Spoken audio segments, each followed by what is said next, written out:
दोस्तों, स्वागत है आपका मार्वल की latest I movie fantastic four the first steps में। कहानी की शुरुआत होती है रीड रिचर्ड और उसकी बीवी सू स्टॉर्म से, जहां सू को अभी अभी पता लगा कि वो प्रेग्नेंट है। रीड और सू प्रेगनेंसी के लिए ट्राई कर करके हार मान चुके थे और इसीलिए ये खबर उनके लिए बहुत ही खुशी वाली थी। पर रीड सोच में पड़ गया कि कहीं हमारा ये बच्चा भी हमारी तरह स्पेशल पावर्स वाला ना हो। तो हमारे सामने आता है कि 4 साल पहले रीड रीड का बेस्ट फ्रेंड बेन और सू का भाई जॉनी स्पेस में एक्सप्लोरेशन के लिए गए थे। पर वहां उनकी शिप एक कॉस्मिक स्टॉर्म के साथ टकरा गई, जिसने उनके शरीर को पूरी तरह बदल दिया। उन लोगों को सुपर पावर्स मिल गए। बेन की बॉडी रॉक जैसी बन गई थी, जॉनी का पूरा शरीर आग जैसा बन गया, उसे लोग ह्यूमन टॉर्च कहने लगे। रीड की बॉडी रबड़ जैसी स्ट्रेच हो जाती थी, तो सू इनविजिबल होने के साथ साथ फोर्स फील्ड क्रिएट कर सकती है। उनकी टीम का नाम पड़ा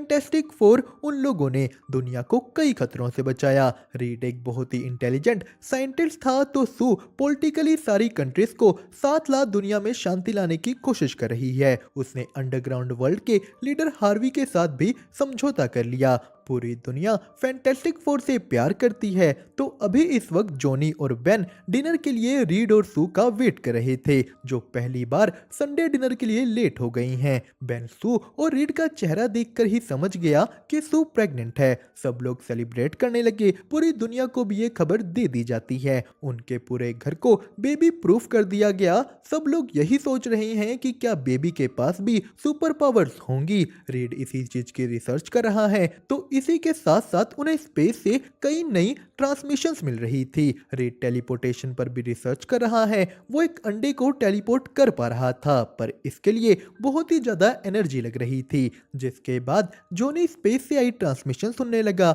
ये किसी और ही लैंग्वेज में थी। तो सू ने उनके रोबोट हर्बी को बच्चे का क्रिब बनाते देखा। वो रीड को कहती है कि क्रिब तुम्हें बनाना चाहिए था, पर रीड कहता है कि मैंने ये बनाया, देखो इससे मैं टेस्ट कर पाऊंगा कि बच्चा नॉर्मल है या नहीं। तो सू इन टेस्ट से तंग आ चुकी थी कि हमने बहुत टेस्ट कर लिए, बच्चा नॉर्मल है। वो यहाँ अपनी बॉडी को हल्का सा इनविजिबल कर रीड को उनका बेबी दिखाती है, जो बिल्कुल ही नॉर्मल नजर आ रहा था। जिसी के साथ रीड ने आसपास के सभी छोटे मोटे क्रिमिनल्स को भी अरेस्ट करवा दिया। वो पूरी दुनिया को ही बेबी प्रूफ करने में लग गया था। पर तभी स्पेस से उनकी तरफ कोई आया। जोनी पास जाकर देखता है तो ये एक औरत थी। इस सिल्वर सर्फर ने टाइम स्क्वायर के सामने जा फैंटास्टिक फोर से पूछा कि क्या तुम लोग इस प्लेनेट के प्रोटेक्टर्स हो। सू ने कहा हाँ। तो सिल्वर सर्फर बताती है कि तुम्हारा ये प्लेनेट जल्द ही खत्म हो जाएगा, तुम्हारे प्लेनेट को गैलेक्टस कंज्यूम कर जाएंगे, तो जितने दिन तुम्हारे पास बचे हैं उन्हें खुशी से जी लो। जो सुन जॉनी सिल्वर सर्फर के पीछे गया। वो उसका बोर्ड पकड़ लेता है। सिल्वर सर्फर उसे किसी और लैंग्वेज में कुछ बोलकर निकल गई। जिसके बाद रीड अपनी रिसर्च में लग जाता है। उसने देखा कि स्पेस में से कई प्लैनेट्स खत्म हो चुके हैं और उन सभी प्लैनेट्स में वो सिल्वर सर्फर जा चुकी थी। रीड कहता है कि इससे पहले गैलेक्टस यहाँ पहुंचे, हमें उस तक पहुंच जाना चाहिए। तो जॉनी कहता है कि उस लड़की ने मुझसे बात करी थी, वो बहुत ही काइंड तरीके से कुछ बोल रही थी, वो मेरे चेहरे के सामने थी। सबको पता चल गया कि जॉनी को वो लड़की पसंद आ गई है। तो जॉनी ने सू को बताया कि इन स्पेस से आई ट्रांसमिशंस में से एक ट्रांसमिशन बिल्कुल सिल्वर सर्फर की लैंग्वेज की तरह है। जिसके बाद रीड जॉनी को उनके नए सूट्स दिखाता है। इन सूट्स के साथ जॉनी स्पेस में भी थोड़ी देर के लिए ह्यूमन टॉर्च बन पाएगा। फैंटास्टिक फोर की टीम फिर से एक बार स्पेस की ओर निकल गई। वो लोग हाईटेक टेक्नोलॉजी की मदद से बहुत ही फास्ट स्पेस में ट्रेवल कर पा रहे थे। सिल्वर सर्फर के हीट सिग्नल्स ट्रैक करते हुए वो लोग एक प्लेनेट के पास पहुंचे और उनकी आंखों के सामने ही ये प्लेनेट तबाह होने लगा। वो इस प्लेनेट के और करीब जाते हैं। सू ने अपनी पावर से शिप को इनविजिबल कर दिया। उन लोगों की आंखों के सामने ही प्लेनेट खत्म हो जाता है। उन लोगों को भी गैलेक्टस ने देख लिया। उनकी शिप गैलेक्टस की शिप की ओर जाने लगी। सिल्वर सर्फर शिप के अंदर आकर कहती है कि गैलेक्टस तुम सबको मिलना चाहते हैं, तुम्हें यहाँ नहीं आना चाहिए था। तो फैंटास्टिक फोर सिल्वर सर्फर के पीछे पीछे गैलेक्टस की ओर गए। जॉनी सिल्वर सर्फर से पूछता है कि तुमने मुझे उस दिन क्या कहा था। सिल्वर सर्फर बताती है कि वो एक ब्लेसिंग थी कि अपनों के साथ मरो। जिसके बाद वो सभी गैलेक्टस के सामने पहुंचते हैं। गैलेक्टस एक बहुत ही ह्यूज कॉस्मिक एंटिटी थी जिसे अपनी भूख मिटाने के लिए प्लैनेट्स को खाना होता है। फैंटास्टिक फोर उसे देखते ही रह गए। गैलेक्टस उनसे पूछता है कि क्या तुम इतनी दूर मुझसे यहाँ भीख मांगने आए हो। रीड कहता है हम बात करने आए हैं। जिस पर गैलेक्टस ने कहा कि मैं तुम्हारी दुनिया को बख्श दूंगा पर मुझे उसके बदले तुम्हारा बच्चा चाहिए। वो एक बहुत ही ज्यादा पावरफुल बीइंग है जो मेरी जगह लेकर मुझे आजाद कर देगा। रीड बोलने लगा नहीं वो नॉर्मल है। जिस पर गैलेक्टस ने अपनी पावर्स का यूज किया और सू को दर्द होने लगा। उसका बच्चा जन्म लेने वाला था तो जॉनी गैलेक्टस पर हमला कर देता है। वो सभी भागने की कोशिश करने लगे। जॉनी ज्यादा देर तक स्पेस में ह्यूमन टॉर्च नहीं बना रह सकता था। सू अपनी पावर्स का यूज कर सिल्वर सर्फर को दूर फेंकती है। किसी तरह वो लोग अपनी शिप पर पहुंचे पर सिल्वर सर्फर उनके पीछे ही थी। वो एक बार तो सू के बच्चे तक पहुंच गई पर वो लोग भागते हैं। सू ने जॉनी को कहा कि उसे मार डालो वो तुम्हारे नेफ्यू के पीछे है। जॉनी ने सिल्वर सर्फर पर बीम शूट की। सिल्वर सर्फर उनसे बच रही थी। रेड ने स्पेसशिप में एक ब्लैक होल के कोऑर्डिनेट्स डाले। वो लोग एक ब्लैक होल के पास पहुंच जाते हैं। रेड बोला हमें ब्लैक होल के करीब जाना होगा ताकि वो भी हमारे पीछे आए। अब ये चीज बहुत ही ज्यादा रिस्की थी। रेड ने कहा सू हमारी शिप को इनविजिबल कर दो। सू उनकी शिप को इनविजिबल करती है। उनकी शिप का आधा पार्ट सिल्वर सर्फर के सामने ही ब्लैक होल के पास जा ब्लास्ट हो गया। वो भी उस ब्लैक होल में फंस जाती है तो फैंटास्टिक फोर साइड से निकल गए और यहीं स्पेस में ही सू अपने बेटे को जन्म देती है। उन्होंने अपने बच्चे का नाम रखा फ्रैंकलिन। फैंटास्टिक फोर अपनी फैमिली के नए मेंबर को लेकर अर्थ पर पहुंचते हैं। अर्थ के सब लोग खुश थे। मीडिया वाले रीड से पूछते हैं कि आपने गैलेक्टस को कैसे हराया। रीड कहता है हमने नहीं हराया। हमने उससे बात करने की कोशिश की पर गैलेक्टस को हमारा बच्चा चाहिए। उसने कहा कि तुम अपना बच्चा दे दो और मैं अर्थ को बख्श दूंगा जिसके लिए हमने मना कर दिया। तो इधर गैलेक्टस कहता है कि मुझे वो बच्चा चाहिए। उस बच्चे में इनफिनाइट पावर्स हैं। जिसी के साथ इधर रीड और उसकी टीम सोच रही थी कि उन्हें क्या करना चाहिए। रीड के पास कोई सोल्यूशन नहीं था।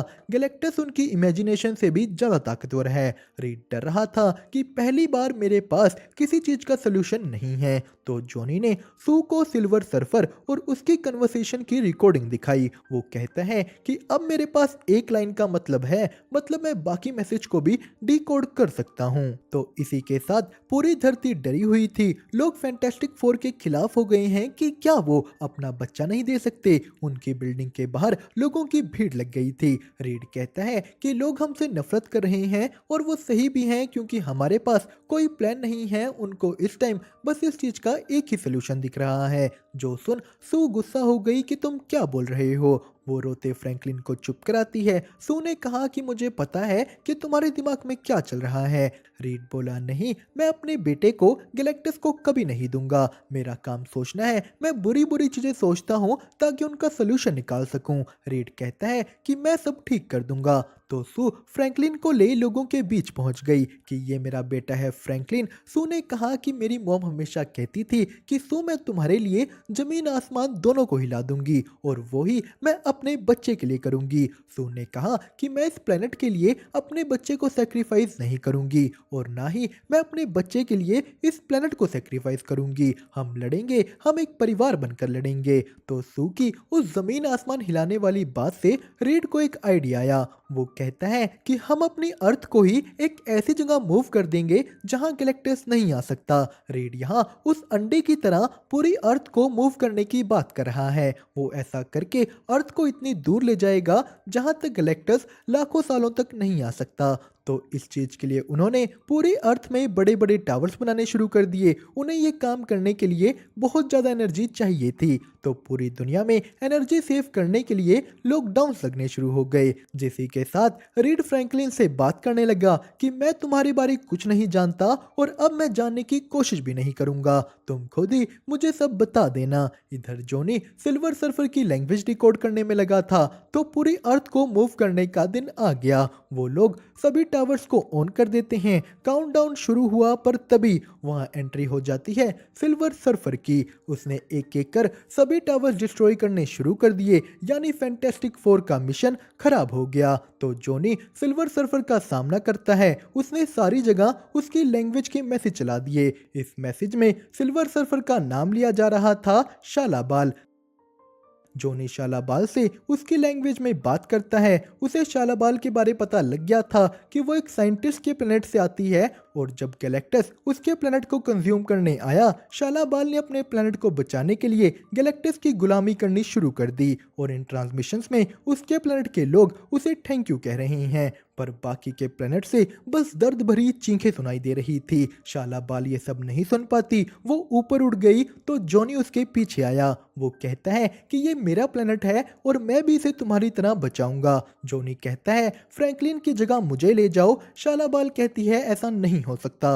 वो कहती है कि बच्चा लेकर यहाँ से भाग जाओ। तो नीचे अब वो अर्थ को मूव नहीं कर सकते थे, जिस पे रीड को एक और आइडिया आया। वो कहता है कि हमें गैलेक्टस को यहाँ लाना होगा। हम उसे यहाँ टाइम स्क्वायर में लाकर एक ऐसी जगह टेलीपोर्ट कर देंगे जहाँ से वो कभी वापस ना पाए। अब इस काम के लिए उन्हें 37 सेकंड तक गैलेक्टस को टावर्स के बीच रखना होगा। बेन ने पूछा कि हम उसे यहाँ तक लाएंगे कैसे, तो सू समझ गई कि रीड फ्रैंकलिन को एज अ बेट यूज करने का सोच रहा है। जो सुन सभी कहने लगे कि ये बकवास प्लान है। रीड कहता है कि यही एक प्लान है। जिसके बाद वो लोग इस चीज की तैयारियां करने लगे। उन्हें ये सारा एरिया खाली कराना होगा। सो इस काम के लिए अंडरग्राउंड वर्ल्ड के लीडर हार्वी को मनाती है। इसे मोल मैन भी कहा जाता था। सू ने उसे मनाया कि पूरी अर्थ खतरे में है, थोड़े टाइम के लिए तुम्हें सरफेस के लोगों को अंडरग्राउंड जगह देनी होगी। सब लोग धीरे धीरे नीचे जाने लगे तो गैलेक्टस धरती के करीब आ गया। रीड और सू फ्रैंकलिन को टाइम स्क्वायर के बीच रख देते हैं। गैलेक्टस अपनी शिप से उतर न्यूयॉर्क पहुंचा। वो यहाँ मिट्टी की खुशबू तक लेता है। उसने स्कैन करके फ्रैंकलिन को ढूंढ लिया। गैलेक्टस न्यूयॉर्क की सड़कों से होते हुए टाइम स्क्वायर पहुंचा, पर तभी जॉनी उसकी आंखों पर हमला कर देता है। वो फ्रैंकलिन को वापस उनके घर रखाया। रे टेलीपोर्टेशन ऑन करने को तैयार था, पर गैलेक्टस टावर्स के बीच कदम नहीं रखता। वो पीछे हट गया। उसने फ्रैंकलिन को फैंटास्टिक फोर की बिल्डिंग में देख लिया। वो उसकी ओर बढ़ जाता है, जिस पर फैंटास्टिक फोर मिलकर गैलेक्टस को रोकने की कोशिश करते हैं, पर उनके सारे वार नाकाम साबित हुए। गैलेक्टस ने बेन को स्पेस में फेंक दिया। जॉनी उसको बचाने जाता है तो गैलेक्टस ने सू की कार को भी हाथ मार फेंक दिया। रीड जब गैलेक्टस पर हमला करने गया, गैलेक्टस ने उसे कीड़े की तरह पकड़कर स्ट्रेच करना शुरू कर दिया। रीड के कपड़े फटने शुरू हो जाते हैं। वो दर्द से चिल्ला रहा था तो तभी वहां जॉनी और बेन आ गए। उन्होंने रीड को बचा लिया, पर गैलेक्टस जाकर फ्रैंकलिन को उठा लेता है। सू ने अपने बेटे को उसके पास देखा।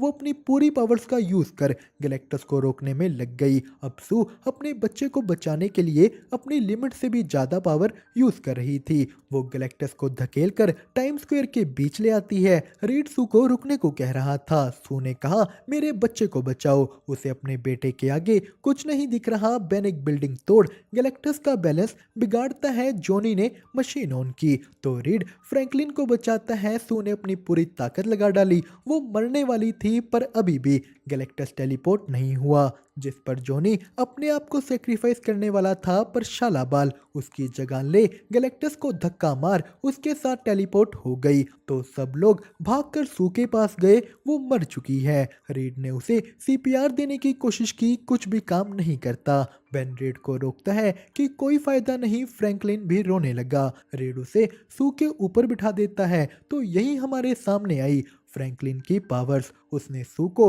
वापस जिंदा कर दिया। सू हिलने लगी, उसकी सांसें दोबारा चलने लगी। जो देख फ्रैंकलिन क्लैप करने लगा। और इसी के साथ हमारी इस कहानी को मिली एक हैप्पी एंडिंग। पर दोस्तों, इस कहानी में एक मिड क्रेडिट सीन था, जिसमें 4 साल बाद जब सू फ्रैंकलिन को बुक पढ़ा रही होती है, वहां आ जाता है डॉक्टर डूम और हमारी कहानी होती है यहीं पर खत्म। आपको इसकी एक्सप्लेनेशन कैसी लगी हमें कमेंट करके जरूर बताएं। साथ ही साथ वीडियो को लाइक और चैनल को सब्सक्राइब करना मत भूलिएगा।